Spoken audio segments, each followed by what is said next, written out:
Welcome to FoxLearn. In this tutorial, I'll show you how to create a phone diary using a dataset as a database.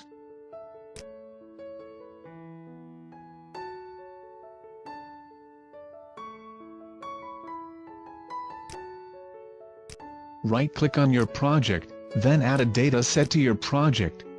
Next, add a phone book table to your dataset. The dataset, which is an in-memory cache of data retrieved from a data source, is a major component of the ADO.NET architecture. The dataset consists of a collection of data table objects that you can relate to each other with data relation objects. You can also enforce data integrity in the dataset by using the unique constraint and foreign key constraint objects.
Drag the data source detail into your Windows Forms application, then design a simple UI that allows you to insert, update, delete data into the phone book table.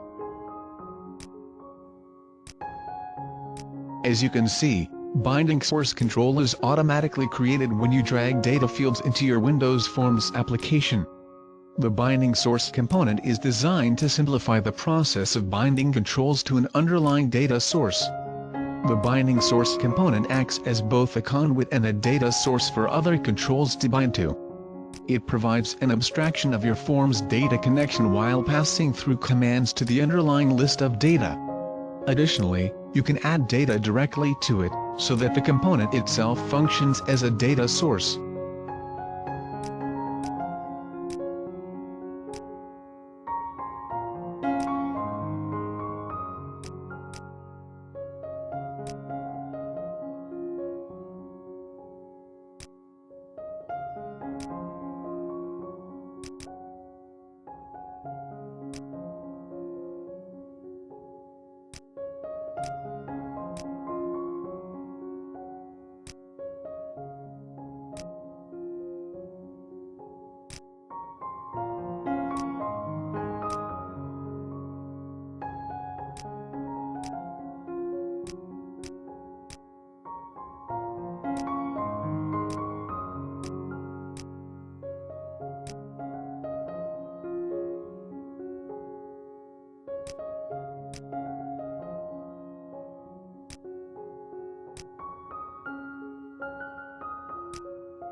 You can use the write.xml method to save the data to a file.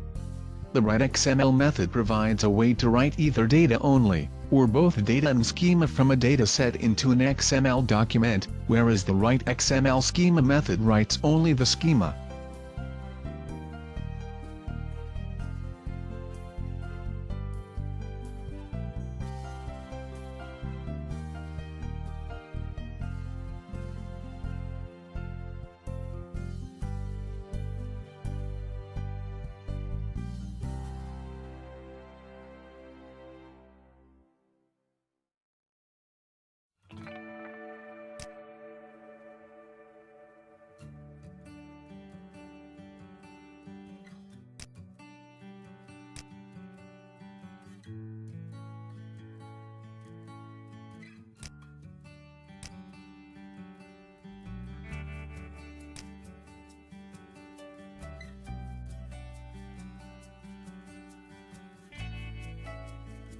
You can also use the read.xml method to read data from a file.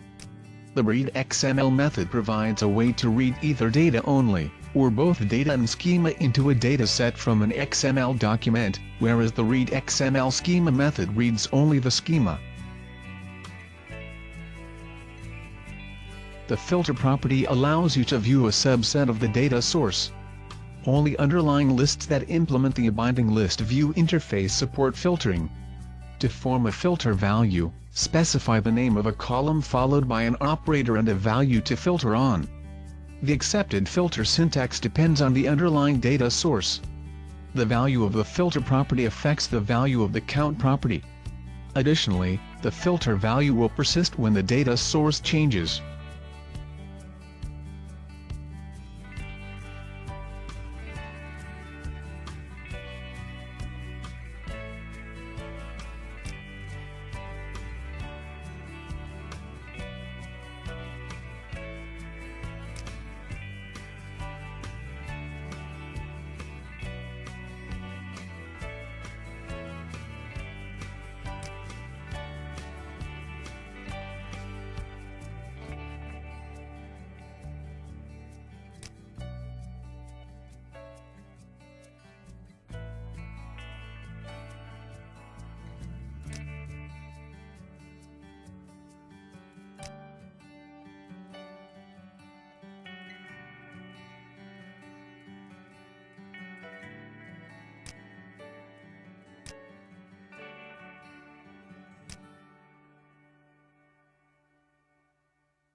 As you can see, your data file has been created in the debug folder. Thank you for watching this video and don't forget to subscribe to my channel.